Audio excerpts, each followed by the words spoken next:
Imagine Napoleon Bonaparte, the conqueror of Europe, stepping into a hunting field expecting triumph. Instead, he was met with chaos, hundreds of tame rabbits charging at him, climbing his boots and swarming his carriage. The man who once commanded armies scrambled to escape an army of fur. It remains one of the strangest defeats in history. Welcome, relax, get comfortable, and let your mind wander as we journey through the bizarre and unusual moments of the past. From kings who outlawed Christmas to wars fought over buckets, history is filled with stories stranger than fiction. And if you'd like to keep uncovering these hidden corners of history, make sure to join us, subscribe, and follow along, so every news story becomes part of your own journey through time. Take, for example, the shortest war ever fought. In 1896, Britain and Zanzibar clashed in a conflict that lasted only 38 minutes. It began with the death of a sultan, a dispute over succession, and warships lining the harbor. Cannons fired, buildings burned, and within less than an hour, the outcome was decided. An entire war, shorter than most television episodes, stands as a reminder that history's battles were not always measured in years. Sometimes, they vanished almost as soon as they began. 2,000 years ago, Roman builders discovered a formula that time could not defeat. By mixing lime, volcanic ash, and seawater, they created concrete that grew stronger as waves washed against it. Unlike modern concrete, which cracks and decays, Roman walls and harbors still stand, healing themselves with each century. Scientists now know that crystals form inside the stone, sealing fractures from within. In ruins and aqueducts alike, Rome's secret endures, a building material that has outlived the empire itself. Inside the White House, President Andrew Jackson revealed something extraordinary, a block of cheese weighing more than 1,000 pounds. For days it sat, free for all to taste, as visitors carved pieces from its enormous mass. The smell filled the halls so strongly that it lingered for weeks after it was gone. To Jackson, it was not just a feast, but a symbol that government should be open to the people, even through something as humble as cheese. What might seem like a curiosity of history became a strange but lasting metaphor for democracy. Cleopatra, the last queen of Egypt, feels like a figure from the most ancient past. Yet she lived closer to the first moon landing than to the construction of the Great Pyramid. Nearly 2,000 years separated her reign from the pyramid builders, while less than 2,000 years separate her from us. To Cleopatra, the pyramids were already relics of a vanished age, monuments of rulers long before her time. The thought bends history, reminding us how the line between ancient and modern is not always where we expect it to be. In the summer of 1518, the streets of Strasbourg filled with dancers. One woman began, unable to stop, and soon dozens joined her, spinning until their feet bled. Days passed, then weeks, as some collapsed from exhaustion and others danced themselves to death. Doctors called it an illness, priests saw it as punishment, and modern historians suspect mass hysteria. Music was even brought in to calm the crowd, but it only made the frenzy grow. The dancing plague remains a mystery, a strange borderland between sickness, faith, and fear. In the 13th century, Pope Gregory IX turned his judgment not on kings, but on animals. He declared cats to be servants of the devil, and across Europe, people killed them in fear. Without cats, rats spread unchecked, carrying the fleas that would one day unleash the Black Death.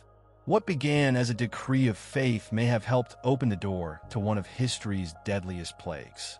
It was a reminder that even small shifts in belief can ripple outward into disaster. In 1325, the cities of Medina and Bologna clashed in a war sparked by a stolen wooden bucket. Soldiers marched, swords clashed, and men died, all to reclaim it. When the fighting ended, Medina kept the bucket as a trophy, and it still hangs in their city today. What seems absurd War over a pail was really about pride, the honor of one city against another. The bucket became more than wood. It became a symbol of the lengths humans will go to defend dignity. In 1932, Australia declared war on an unlikely enemy, the emu. These giant flightless birds raided farmland in massive flocks, tearing through crops and evading every attempt at control. Soldiers with rifles and even machine guns tried to drive them back, but the emus scattered, regrouped, and outran vehicles. After weeks of failure, the army gave up, and the birds remained masters of the fields. The Great Emu War ended not in victory, but in laughter, a reminder that nature often wins battles humans never expected to fight. In the courts of ancient Egypt, pharaohs were shielded from annoyance in a peculiar way. Servants smeared themselves with honey, drawing swarms of flies to their sticky skin. While the insects feasted on them, the rulers sat untouched, a godlike figure above the buzzing storm. To serve the divine meant even becoming bait, sacrificing comfort for ceremony. In this small detail of daily life, Egypt's hierarchy was made visible, power preserved by sweetness and suffering. The very first mechanical alarm clock, built in the 18th century, had one great flaw. It could only ring at 4 a.m. Its maker, a tinkerer named Levi Hutchins, designed it not to wake the world, but to wake himself for work at dawn. For him, one fixed hour was enough, and he never thought to make it adjustable. Later inventors would add dials, bells, and levers, turning it into a universal tool. But the first alarm clock was a strangely personal machine built around a single man's life. Medieval knights, armored and superstitious, often slept sitting up. They believed lying flat resembled death too closely, and to mimic it was to invite it. Some feared that spirits might mistake a prone body for a corpse, stealing the soul before morning. Others simply found it practical. Armor was heavy, and resting upright allowed them to stay half-ready for battle. In their uneasy sleep, you can feel both their faith and their fear, blending survival with ritual. On the battlefields of World War I, death often came from unseen directions. One French soldier survived when a bullet struck him squarely in the head, but instead of piercing his skull, it lodged in the metal case of his cigarettes. The small box had taken the impact meant for his life. Soldiers called such escapes miracles, tokens of fate hiding in ordinary objects. For this man, a habit often condemned as dangerous became the reason he survived the war. In ancient Greece, a clever inventor created what may have been the world's first vending machine. When a coin was dropped into the device, it pressed against a lever that released a measured flow of holy water. Worshippers could buy blessings just as easily as goods. It was both a marvel of engineering and a symbol of how faith and technology intertwined. Even 2,000 years ago, people were already building machines to make the sacred accessible. In 897, Rome witnessed one of the strangest trials in history. Pope Stephen VI had the corpse of his predecessor, Pope Formosus, dug up and placed on a throne. Dressed in papal robes, the lifeless body was put on trial, its silence treated as guilt. The court condemned the corpse, stripped it of its titles, and threw it into the river. The cadaver synod remains a reminder of how politics can twist even the sacred into the grotesque.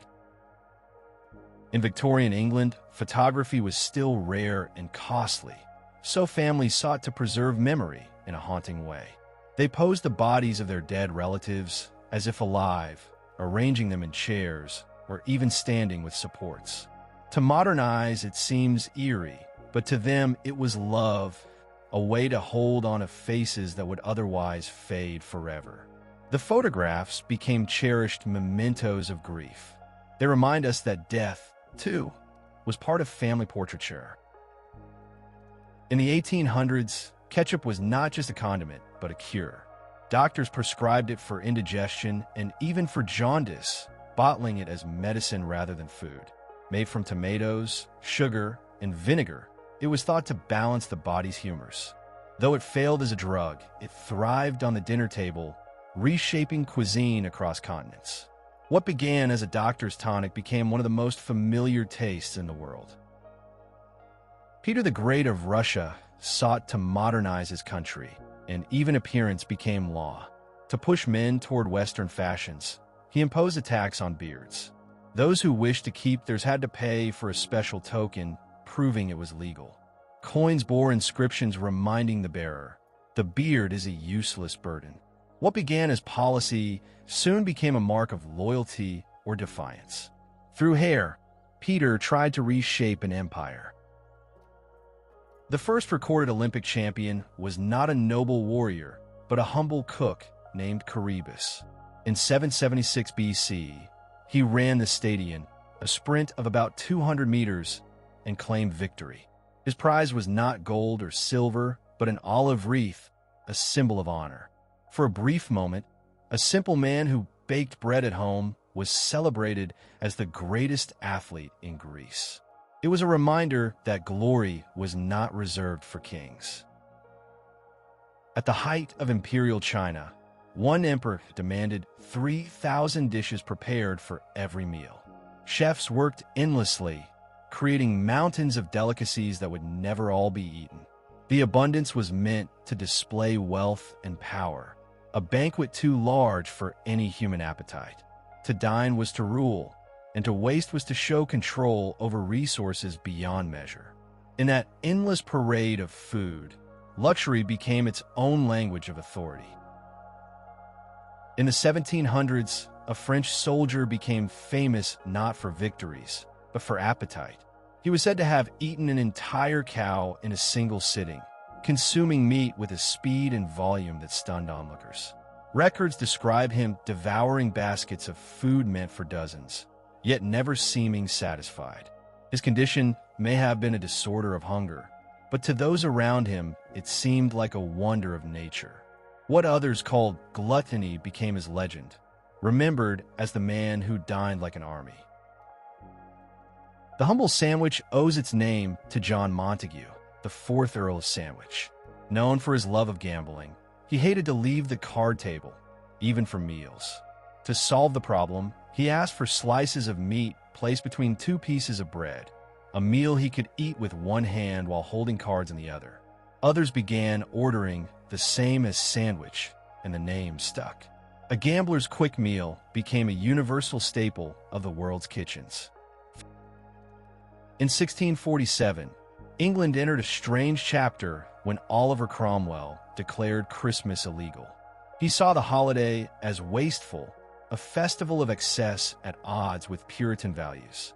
Feasting, carols, and decorations were banned, replaced with solemn prayer. Yet people resisted, secretly celebrating behind closed doors, defying laws in the name of joy.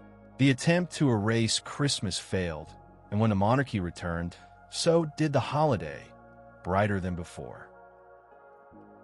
In ancient Egypt, mourning extended beyond tears into rituals of the body. When a beloved cat died, wealthy families would shave their eyebrows as a public sign of grief. Only when the hair grew back did mourning officially end. Cats were not just pets, but sacred beings linked to the goddess Batet, protectors of home and spirit. To lose one was to lose a guardian, and eyebrows became the measure of sorrow. In Japan, the weight of rule often pressed too heavily on emperors. Some chose not death, but retreat. One such ruler abdicated the throne entirely, stepping down to become a Buddhist monk. In the quiet of temples, away from court intrigue, he sought peace and spiritual balance. The act showed that even the highest seat of power could be set aside for a life of meditation, where silence replaced crowns. James I of Scotland met a fate as strange as it was grim. He is said to have died from eating too many eels, a delicacy he loved beyond measure. His doctors had warned him to stop, fearing the rich dish would harm him. Yet he continued, and the indulgence proved fatal. His story became a cautionary tale, Even kings, who command armies, cannot command their appetites. The guillotine, once a symbol of the French Revolution, lingered far longer than most realize. Though born in the 1700s, it remained France's method of execution into the modern age. Its final use came in 1977, when a man convicted of murder was executed in Marseille. That same year, Star Wars was playing in theaters, and personal computers were entering homes. The juxtaposition is startling. The age of space fantasy and digital technology still shared space with the blade of revolution. Among the ancient Greeks, red hair carried superstition. Some believed that when redheads died, they would return as vampires, cursed to wander after death. Their fiery hair was seen as a mark of otherness, too close to flame and danger. It was less a reflection of truth than of fear, a way to turn difference into myth. Yet the belief lingers in writings, a reminder of how easily appearance can become legend. President Calvin Coolidge was known for his quiet manner, but his White House held one of its oddest pets, two raccoons named Rebecca and Reuben. Originally sent as gifts intended to be eaten for Thanksgiving, Coolidge instead spared them, turning them into companions. Rebecca, in particular, became a favorite, often seen wandering the halls and even joining the family on walks. Newspapers delighted in the sight, calling her a symbol of his eccentric charm. In the heart of government, the raccoon became a guest of honor. In 17th century Holland, tulips became more valuable than gold. Their colors and rare varieties sparked a frenzy, with bulbs selling for the price of houses. Merchants traded futures on flowers not yet grown, fortunes rising and collapsing overnight. When the bubble burst, many were ruined, and the madness became a warning for generations. Tulip mania was one of history's first great financial crashes, a reminder that beauty, too, can blind reason. In 1945, Tsutomu Yamaguchi lived through the unthinkable. He was in Hiroshima when the first atomic bomb fell, surviving the blast with injuries. Seeking safety, he returned to his home city of Nagasaki, only to face the second bomb days later.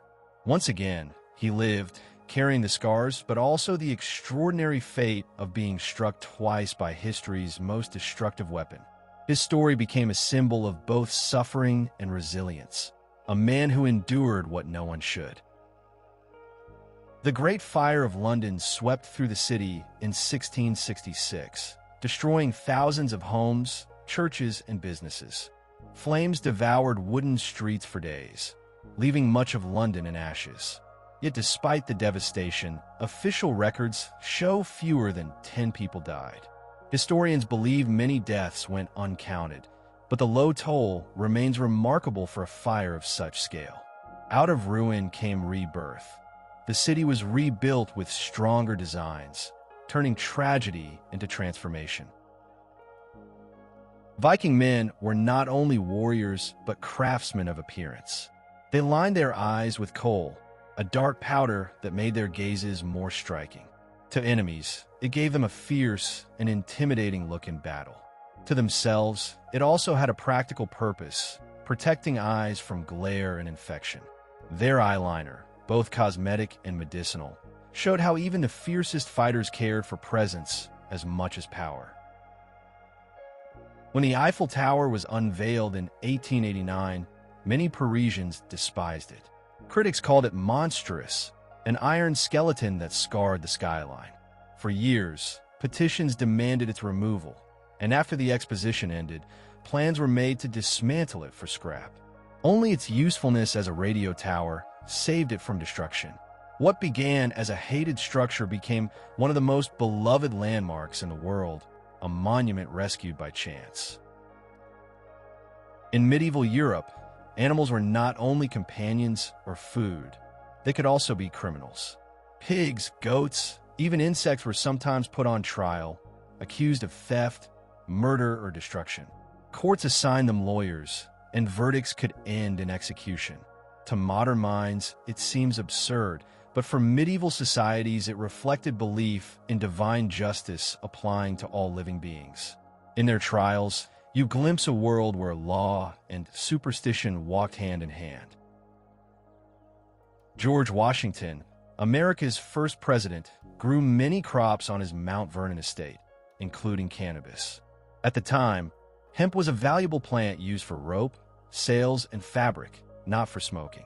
Washington carefully recorded his efforts to cultivate it in his journals. His fields remind us that cannabis was once an everyday agricultural resource, long before it became controversial. History's view of the plant has shifted, but Washington's farm shows its practical past. Napoleon Bonaparte, known for his campaigns and conquests, also tried his hand at literature. In his youth, he wrote a romance novel titled Clisson et Eugenie.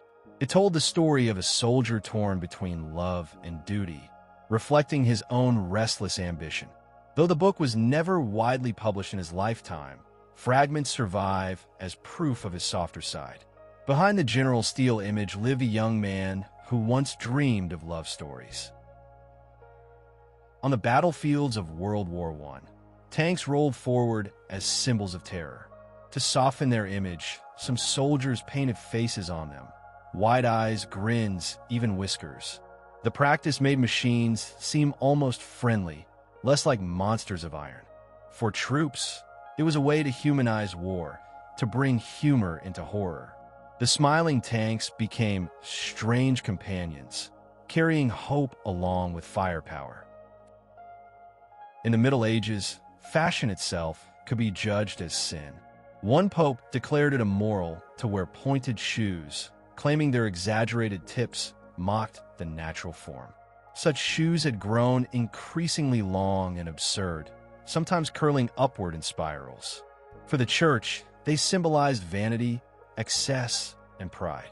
In banning them, the pope turned footwear into a battleground between faith and fashion.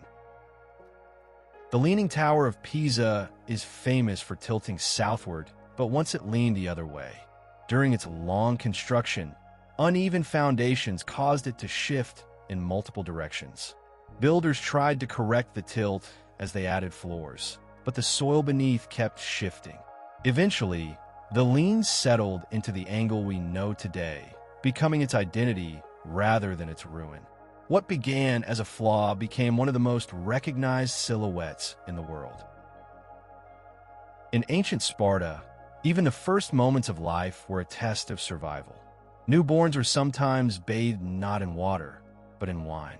The strong would endure the shock, while the weak might falter or grow ill, a sign that they were unfit for the harsh future ahead. To Spartans, this was not cruelty, but necessity, a way of ensuring only the fittest grew into warriors. Their society was built on endurance, discipline, and strength, and even an infant's first breath was treated as a trial of destiny. The ritual shows how deeply the idea of resilience was woven into their culture, where life itself was a battlefield from the very beginning. In 19th century London, a man condemned to die was led to the gallows before a crowd of onlookers. The noose was tightened, the trapdoor fell, and yet he survived. The rope failed to do its grim work. Gasping but alive, he was cut down and carried away. By the strange twist of law, a botched execution could not be repeated. Having faced the sentence once, he was considered free. The crowd watched in awe as a man walked away from death itself, spared not by mercy, but by chance. His survival turned punishment into pardon, leaving behind a tale of justice interrupted by fate. Pirates of the seas wore earrings for reasons that went far beyond fashion. Many believed the metal, pressed close to the body, could sharpen eyesight, a precious gift for spotting sails on the horizon or reefs in the waves. Others saw earrings as talismans, engraved with prayers or symbols meant to protect against drowning. Some even carried enough gold in their rings to pay for a proper burial if their bodies washed ashore. The small loop in an ear became a charm of survival in a life where storms, battles, and fate were always near. to where one was to carry hope, stitched into metal, against the vast uncertainties of the ocean. Antonio López de Santa Anna, the first president of Mexico, lived a life of staggering reversals. Overthrown once, twice, and many times more, he returned to power again and again, holding the presidency a total of 11 times. Each rise and fall reflected the turbulence of a young nation, struggling through wars, invasions, and internal strife.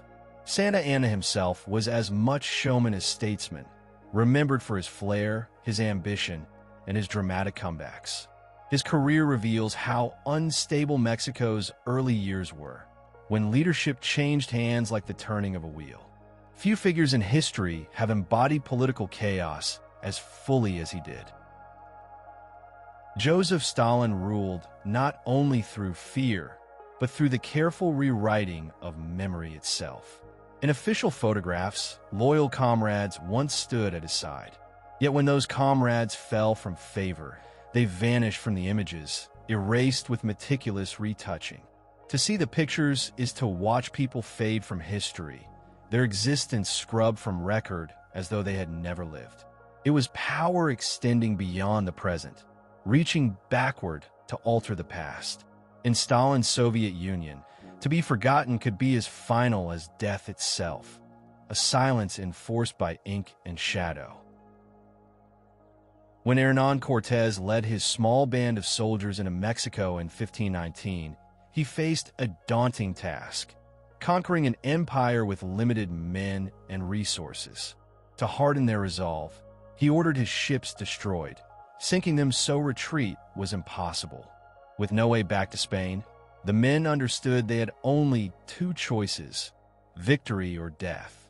The act was both strategy and symbol, binding them to the path ahead.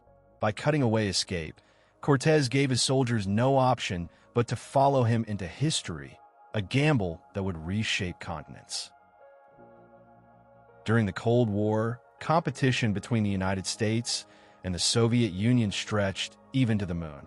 Among the most startling plans conceived was a proposal to detonate a nuclear bomb on its surface. The goal was not war, but spectacle, a flash in the night sky visible to all on Earth, proof of technological might. Scientists debated the risks. Could it damage the moon's surface or alter tides on Earth? In the end, the plan was abandoned, but its very existence shows the intensity of rivalry, when even the quiet face of the moon was nearly turned into a canvas for power. It remains a haunting reminder of how fear once reached beyond our world. In 18th century France, celebration often carried the flourish of battle. Officers and nobles opened bottles of champagne not with a twist, but with a blade. With a single stroke of a saber, the glass neck would snap clean, sending a rush of sparkling wine into waiting cups. The practice, called saberage, was both spectacle and skill, born in the age of cavalry and pageantry. To drink was to perform, to mark joy with steel as much as with song. Even today, sabering champagne recalls a time when elegance and danger danced together in a single gesture. The Roman Emperor Caligula is remembered for extravagance, and perhaps no act captured it more than his treatment of his favorite horse. Named Incitatus, the animal lived in a marble stable, dined from golden troughs, and was draped in purple blankets fit for royalty.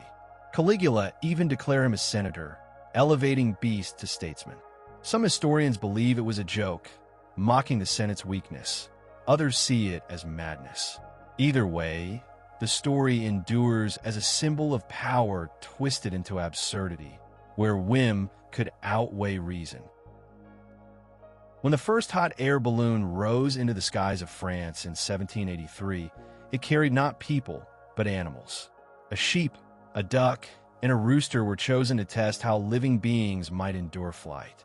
Before a crowd of astonished onlookers, the balloon drifted upward, carrying the barnyard companions into history. They landed unharmed, proving that the air could be conquered without harm to life.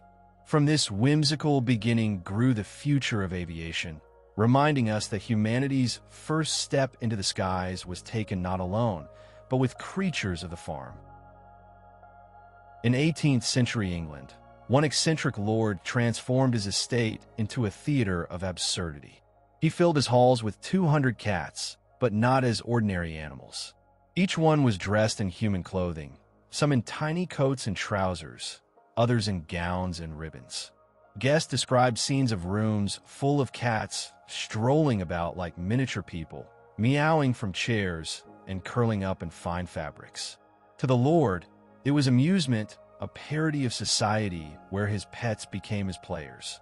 The sight was both comical and unsettling, a reminder of how wealth could turn private whims into spectacles few would ever forget. For the Aztecs, cacao was far more than a sweet indulgence. Its beans were so prized that they served as currency, exchanged for food, clothing, or even slaves. A rabbit might cost 30 beans, a turkey closer to 100. Beyond trade, cacao held sacred meaning. Warriors drank it before battle, and nobles sipped it in ceremonies, spiced with chili and corn to create a bitter, frothy brew. Every bean carried both material and spiritual worth, a seed that could buy survival in the market, yet also serve as an offering to the gods. To the Aztecs, cacao was wealth, strength, and divinity wrapped in one small shell. Long before chess or checkers, the ancient Egyptians gathered around boards carved with squares. Their favorite game was Senet, played more than 5,000 years ago, making it one of the oldest known board games in the world. The pieces moved according to throws of sticks or bones, racing across the board toward a finish that symbolized the afterlife. Tomb paintings show pharaohs themselves playing, suggesting that it was more than amusement. It was a reflection of fate, chance, and the journey of the soul. To sit at a Senet board was to walk a miniature path through life and death, guided by luck, strategy, and the will of the gods. In the Middle Ages, a feast did not always come with plates as we know them today. Instead, thick slabs of bread called trenchers were placed before each diner, serving as both dish and food. Hot stews, roasted meats, and sauces were piled onto the bread, which absorbed the juices until it softened into a savory sponge. When a meal ended, the trencher might be eaten by the guest, given to servants, or even passed to the poor waiting outside. It was a practical solution that turned necessity into ritual, reminding us how resourcefulness shaped even the simple act of dining. In every trencher lay a meal, a tool, and a gesture of sharing. In the 1700s, one of the greatest terrors was not death itself, but the thought of waking beneath the earth. Countless tales spread of people buried alive, their final moments spent clawing at their coffins. One man, determined to avoid this fate, had a special coffin built with a bell attached by string to his hand. If he awoke, he could ring for rescue, calling to the living from beneath the soil. His grave became both tomb and alarm system, a symbol of fear turned into invention. The story reveals how fragile the line between life and death once seemed, and how desperate people were to keep hope alive, even in the grave. In 1386, the town of Falaise in France staged a trial unlike any other. The accused was a pig, charged with the killing of a child. Dressed in human clothes, the animal was brought before a judge, convicted, and publicly executed by hanging. To medieval people, justice was divine and universal, applying not only to men, but to all creatures under God's law. Though it seems absurd today, such trials reflected a worldview where crime and punishment blurred with superstition. The pig's fate shows a society where even beasts could be bound by law, and where morality was enforced through spectacle as much as through reason. When medieval doctors treated wounds, they often turned to remedies provided by the natural world. Among the most curious was the use of spider webs, pressed gently onto cuts as makeshift bandages. The silky threads absorb blood, helped keep wounds closed, and may even have carried mild antiseptic properties that fought infection. Though crude, the practice contained a thread of truth, echoing discoveries modern science would confirm centuries later. To patients, it was as if the forest itself had lent its healing touch.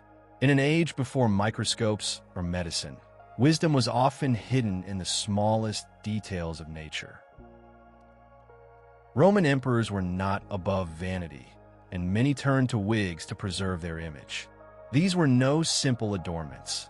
They were crafted from the hair of others, sometimes collected as trophies of conquest or gifts from distant lands. A wig could disguise age, project vigor, or even signal divine favor, transforming the emperor's appearance into one of timeless strength. In public, he appeared flawless, untouched by flaw or weakness. Yet beneath the borrowed locks was still a man, clinging to illusion to uphold the immense weight of power. The wig was not just fashion, it was armor against mortality. Queen Victoria's reign was long and celebrated, but it was shadowed by danger. At least 7 times, assassins tried to take her life, attacking with pistols or blades. Remarkably, she survived each attempt, sometimes through sheer luck, other times through defiance, once even refusing to duck so as not to show fear. These repeated threats only deepened the public's loyalty, turning her into a symbol of resilience and courage. By surviving, she transformed weakness into strength, becoming not only a monarch, but a figure of endurance in the eyes of her people. In 1987, a young German pilot named Matthias Rust performed one of the most daring stunts of the Cold War. Flying a small Cessna, he slipped past Soviet defenses and crossed deep into restricted airspace. Against all odds, he landed near Red Square in Moscow, stepping calmly from his plane as if arriving on holiday. The act exposed alarming weaknesses in Soviet defenses and humiliated the government, which scrambled to explain the breach. Rust was arrested, but his flight became a symbol of bold defiance, proof that even the mightiest superpower could be unsettled by a single determined individual in a tiny plane. In the frozen mud of World War I, Christmas brought an unexpected peace. Across the trenches, German and Allied soldiers laid down their rifles and climbed into no man's land. There, they exchanged gifts, sang carols, and even kicked a football across the battlefield. For a few hours, enemies became teammates, the roar of artillery replaced by the laughter of men. The truce was brief, soon swallowed again by war, but it showed that even in the darkest moments, humanity could break through. In the 1600s, tobacco was thought to be more than pleasure, it was medicine. People believed that smoking could drive out sickness, even the plague itself. Physicians recommended it as a way to cleanse the body, and children in some schools were forced to smoke for protection. Of course, it did nothing to ward off disease, but the belief spread as fast as the smoke itself. The story reminds us how desperation can turn habit into cure and hope into illusion. The emperors of ancient China sought immortality, and in their quest, they sometimes drank mercury. Alchemists promised it was an elixir of life, a liquid metal that would preserve the body forever. Instead, it poisoned them slowly, causing madness, illness, and death. Yet the practice endured for centuries, driven by the dream of cheating time. In the end, their pursuit of eternal life brought only shorter reigns, a tragic irony of power undone by belief. The Colosseum in Rome, famous for gladiator games, had a feature that seems strikingly modern, a retractable roof. Called the Velarium, it was a vast canopy of cloth stretched by sailors using ropes and pulleys. It shielded spectators from a scorching sun, turning the arena into a shaded amphitheater. The engineering was as much a marvel as the spectacles it covered. In its sails of fabric, Rome proved that even comfort could be conquered by design. In the Middle Ages, the rattle of dice was often the clatter of bones. Animal knuckles, polished smooth, were used as gaming pieces, thrown across tables in taverns and homes. These crude dice carried the fate of gamblers, soldiers, and peasants alike. Chance ruled from the bones of beasts, a reminder that luck was drawn from life itself. Even in play, the medieval world kept its ties to the animals that sustained it. George Washington's false teeth have long been said to be wood, but the truth was stranger. His dentures were crafted from ivory, gold, and even the teeth of animals like hippos. Painful to wear, they gave his mouth a stiff expression that shaped his stern appearance in portraits. For Washington, every speech and smile came with discomfort. Behind the myth of wooden teeth lies the reality of a president who bore pain as quietly as he bore power. In the 19th century, a French soldier faced execution by firing squad. Not once, but 6 times. Each squad failed to kill him, bullets missing or wounding without ending his life. His survival astonished onlookers, and eventually, his sentence was commuted. Some saw it as divine intervention, others as sheer luck beyond reason. To endure 6 encounters with death and walk away made him a living legend of resilience. In the Middle Ages, a pope once turned his authority not on men, but on insects. Faced with swarms of locusts destroying crops, he declared them excommunicated from the church. It was both prayer and performance, a way to rally people against disaster. Of course, the locusts paid no heed, but the act showed how belief reached into every corner of life. Even nature itself could be placed on trial under the shadow of faith. In 18th century Britain, gin swept through the streets with such force that it earned the name Mother's Ruin.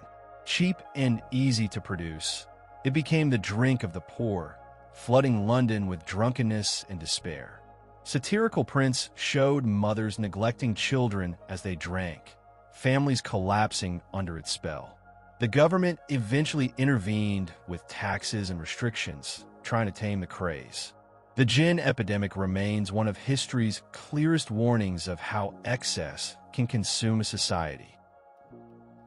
In ancient Egypt, the onion was more than food, it was protection. People believed its layers symbolized eternity, a circle without end, and its strong scent was thought to ward off evil spirits. Onions were placed in tombs, offered in rituals, and carried as charms. Even in death, mummies were found with onions tucked into their eyes and bodies. The humble bulb, ordinary in taste, was extraordinary in meaning, a vegetable turned into a shield against the unseen. In the 16th century, King Gustavus Adolphus of Sweden staged a game of chess unlike any other.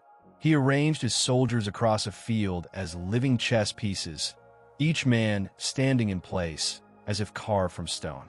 Commands were shouted, and the troops moved square by square, mimicking pawns, knights, and rooks on a giant battlefield board. It was not just entertainment, but a demonstration of discipline, showing how obediently his men could transform into symbols at his command.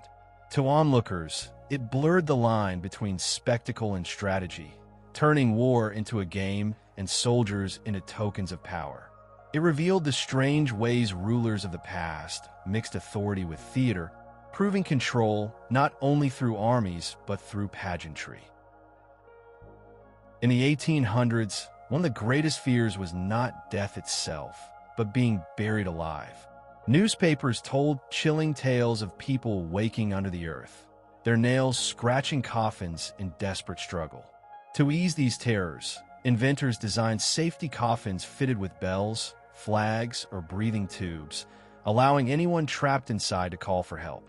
Cemeteries became dotted with cords running from graves to the surface, a silent system of alarms.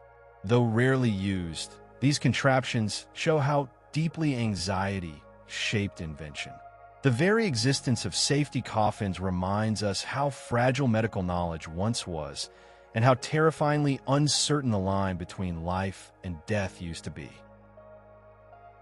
In 1868, astronomer Norman Lockyer peered at the sun through a spectroscope and saw something extraordinary.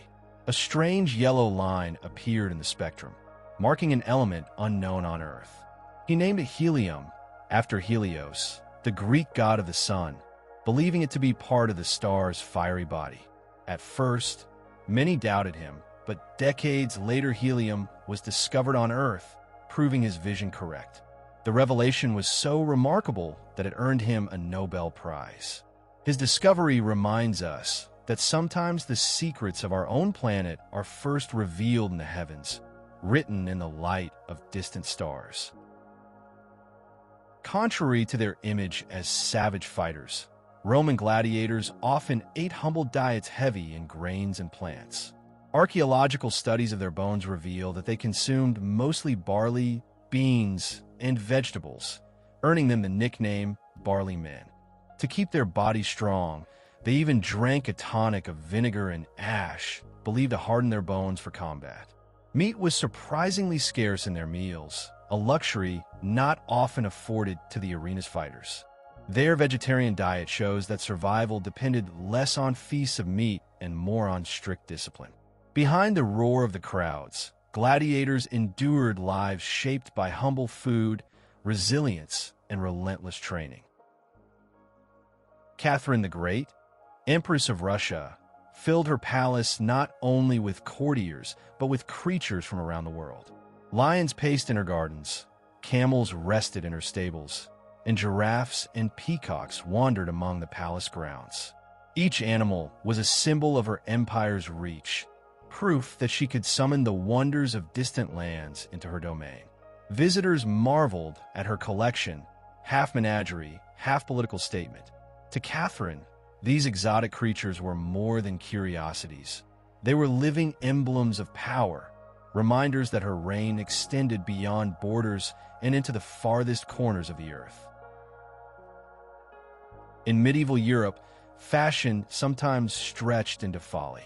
Nobles flaunted shoes with points stretching as long as 2 feet, curling upward in elaborate spirals. Walking in them was awkward, and some required chains to fasten the tips to their knees just to keep from stumbling. The style served no purpose other than to declare wealth, proving the wearer had no need for labor or speed. For peasants, such shoes seemed absurd, but for the elite, they were a badge of status. Fashion became theater, where even walking turned into a performance of privilege. The first mirrors were not glass, but polished stone.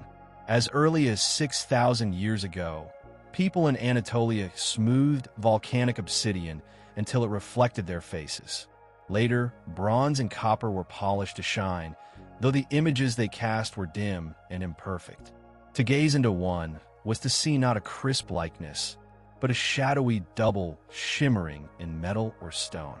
Yet even this ghostly reflection was powerful, connecting humans to their own image. These early mirrors remind us that the desire to see ourselves, to peer into mystery and identity, is as old as civilization itself. For the Vikings, rainbows were more than fleeting arcs of color in the sky. They were pathways. Known as Bifrost, the shimmering bridge was believed to connect the human world with the realm of the gods. Warriors imagined themselves walking across its colors after death, entering Valhalla with each step upon the rainbow's glow. The sight of one in the sky was not just beauty, but destiny, a sign of divine connection. Even today, the story lingers, showing how something so fleeting could hold such eternal meaning. In a small U.S. town, democracy took an unexpected turn when the people elected a dog as mayor. The four-legged candidate, friendly and loyal, won hearts more easily than any human politician. Though his administration was symbolic, it brought joy to the community and pride in their unusual choice. Visitors traveled from afar to meet the canine mayor, shaking paws instead of hands. The story reminds us that leadership is not always about policy. Sometimes it's about spirit, laughter, and the bonds that hold communities together. Julius Caesar, one of Rome's most powerful men, once found himself at the mercy of pirates. Captured while crossing the Mediterranean, He listened as they demanded ransom. Instead of trembling, Caesar laughed and insisted they raise the sum, for surely he was worth more. During his captivity, he joked with his captors, recited poetry, and even warned them that when freed, he would return for vengeance. True to his word, once released, he raised a fleet, captured the pirates, and had them executed. What was meant to humble him became yet another stage for his ambition, a glimpse of the audacity that would one day carry him to Rome's throne. The ancient Egyptians, masters of medicine as well as monuments, turned to nature in ways that now seem surprising. To treat infections, they sometimes pressed moldy bread onto wounds, believing the strange growth carried healing powers.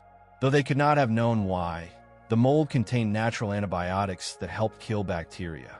Thousands of years later, penicillin would be discovered, proving their intuition correct. In their bread, both sacred and ordinary, the Egyptians unknowingly carried the first seeds of modern medicine, showing how wisdom can arise long before science gives a name. In the Middle Ages, books were treasures so rare that they had to be chained to shelves. Each one was copied by hand on parchment, sometimes taking years of labor, making them as valuable as gold or jewels. Libraries became guarded sanctuaries, their volumes bound not only in leather, but in iron. Readers were welcome to study within the halls, but could not carry the books away. The sight of chained knowledge reveals just how precious ideas once were, and how humanity labored fiercely to preserve wisdom for future generations. In 1838, the mayor of Niagara Falls sought to entertain the crowds with a spectacle. He staged a mock shipwreck, sending a vessel over the roaring falls. On board were animals meant to play the part of passengers, and thousands of onlookers gathered to watch the boat vanish into mist. The event was thrilling, but also grim, blending spectacle with cruelty in the name of entertainment.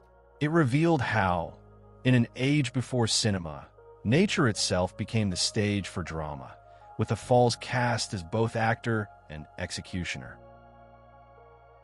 The first Olympic marathon, held in Athens in 1896, carried with it the spirit of ancient Greece, but also a touch of trickery. A runner named Spiridon Beloukas crossed the finish line in third place, celebrated as one of the heroes of the reborn games. But officials soon discovered he had ridden part of the course in a carriage. His medal was stripped, and the scandal became one of the earliest lessons in Olympic honesty. The moment showed that even in a celebration of endurance and glory, temptation lurked in the shadows of victory. The samurai of Japan lived and died by the sword, and some proved their blade's sharpness in brutal ways. Accounts describe warriors testing weapons on unsuspecting passersby, striking down strangers at crossroads to measure the cut. The practice, known as tsujijiri, crossroads killing, was both feared and condemned, but it revealed how thin the line between honor and violence could become. To own a sword was not just to carry a weapon, but to wield unchecked power over life itself. Today, the tales endure as dark reminders of how absolute authority can turn even the street into a testing ground. In the 13th century, Pope Innocent III declared war not on distant lands, but on Venice itself. The city, wealthy and powerful, had defied papal authority, and the pontiff raised armies to bring it to heel. For a time, Christendom stood divided, faith pitted against commerce. Though peace was eventually restored, the episode showed how popes wielded swords as well as scripture. Religion and politics in the Middle Ages were inseparable, and battles could be declared in the name of heaven, yet fought against earthly cities. In the 1800s, medicine often carried remedies as dangerous as the illnesses they sought to cure. Doctors prescribed cocaine for toothaches, praising its power to numb pain and lift spirits. Bottles of the drug were sold in pharmacies, advertised even for children, and patients embraced the quick relief it seemed to bring. few realized that the treatment carried addiction and long-term harm. What began as a cure became a curse, a stark lesson in how science often learns through error and how yesterday's miracle can become today's cautionary tale. When archaeologists opened the tomb of Tutankhamun, they uncovered treasures of gold and jewels, but also something far more personal, a collection of more than 130 walking sticks.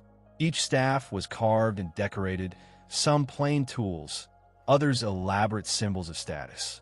Some scholars believe they were signs of authority, while others suggest the boy kings suffered from ailments that made walking difficult.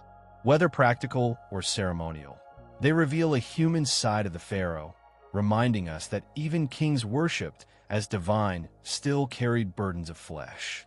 In the staffs that surrounded him, Tutankhamun found companions for eternity. In 1974, deep in the jungles of the Philippines, a Japanese soldier named Hiro Onoda finally laid down his weapon. For 29 years, he had refused to believe that World War II had ended, hiding in the forests and living off the land. He carried out missions long after his country had surrendered, convinced that every attempt to tell him the war was over was enemy trickery. Only when his former commander arrived in person did he accept the truth. His story became one of loyalty stretched beyond reason, a man who lived in yesterday while the rest of the world moved on. In the streets of 18th century Paris, the glow of lanterns came not from gas or electricity, but from fish oil. Lamps filled with a pungent liquid lined the cobblestones, their flames flickering against the walls of the city. The smell was strong and heavy, but the sight was transformative, earning Paris the title City of Light, long before modern energy arrived. Each lamp was a battle against darkness, tended nightly by watchmen with ladders and flasks of oil. In their glow, Paris began to dream of a future illuminated by invention, a city already reaching toward modernity. The White House has seen many unusual pets, but one of the strangest was an alligator. President John Quincy Adams was given the reptile as a gift, and for a time, it lived in a bathroom of the presidential residence. Visitors were startled to find the creature lurking there, a symbol of both eccentricity and novelty. Though it was eventually moved, the story remains a reminder that the White House has always held curiosities alongside politics. In the alligator's quiet splash, history gained one of its oddest presidential anecdotes. Centuries before tanks rolled across battlefields, Leonardo da Vinci imagined one. In the 15th century, he sketched a circular armored vehicle bristling with cannons, designed to move like a rolling fortress. His design included gears, cranks, and heavy plating, a vision far ahead of its time. Though it was never built, it foreshadowed the armored machines of modern war. Da Vinci's drawing shows how genius can leap centuries, bridging imagination and invention. The ancient Persians believed that truth was best tested twice. When debating an idea, they discussed it once sober, weighing it with clear minds, and then again while drunk, letting loose their inhibitions. If an idea held firm under both states, it was considered sound. To them, wisdom required both reason and passion, logic and spirit. The practice reveals a culture that valued balance, where even intoxication had a place in judgment. In 19th century Europe, the quill pen was still the writer's constant companion. Goose feathers, carefully trimmed and hardened, became the tools of poets, clerks, and scholars. Each pen had to be sharpened again and again, dipped into ink that stained fingers and pages alike. Despite their fragility, quills carried the words that built nations and literature. In every stroke lay the partnership of nature and human thought, a feather transformed into a voice. The Great Library of Alexandria, a beacon of ancient knowledge, used an unexpectedly humble system for lending books. Instead of paper slips, they recorded borrowings on shards of broken pottery, called ostraca. These fragments, once discarded, became tokens of memory, scratched with names and titles. The practice shows how, even in an age of grandeur, the simplest materials carried wisdom. In pottery shards, the echoes of lost books survive, fragile reminders of a vanished treasure. In 1795, revolutionary France sought order in a chaotic world. To unify trade and science, they introduced the metric system built on logic and tenfold divisions. Meters, liters, and grams replaced the patchwork of local measures, creating a universal standard. At first resisted, the system spread far beyond France, shaping modern commerce and daily life. The metric system stands as one of history's most successful revolutions, not of politics, but of measurement itself. More than 2,000 years ago, Greek engineers built a device so advanced that it would not be matched for centuries. The Antikythera mechanism, discovered in a shipwreck, was a complex system of gears that charted the movements of the sun, moon, and planets. It could predict eclipses, track calendars, and model the heavens with astonishing precision. To hold it is to glimpse the genius of ancient science, hidden beneath the waves for millennia. Often called the first computer, it reminds us that innovation is as old as curiosity itself. At the 1896 Olympics, athletes competed in running, wrestling, and fencing, but also in art. One competitor entered both fencing and poetry, blurring the line between sport and creativity. The early games sought to honor the whole of human ability, body, and mind alike. Though poetry would later vanish from the Olympic program, the vision behind it remains striking. The moment reminds us that greatness has many forms, from the blade of a sword to the turn of a verse. In medieval Europe, some doctors prescribed medicine that seems macabre today, ground-up mummies. Believed to contain healing powers, the preserved remains were powdered and sold as cures for ailments from headaches to bleeding. The practice was common among nobles and scholars, who trusted in the strange remedy. What we see as grotesque was, to them, the wisdom of the age. It is a stark example of how the pursuit of healing can lead humanity down unsettling paths. Napoleon Bonaparte rose from obscurity to rule nearly all of Europe, reshaping nations with his ambition. Yet his story ended not with triumph, but in exile on the remote island of St. Helena. Surrounded by the sea, he spent his last years reflecting on victories and defeats, his empire reduced to memory. To his enemies, it was justice. To his followers, a tragedy. His life remains one of history's strangest arcs, from emperor to prisoner, from world shaper to castaway. And that's a journey through 100 of the most unusual and curious moments in history. From emperors undone by rabbits to wars that ended before an hour had passed.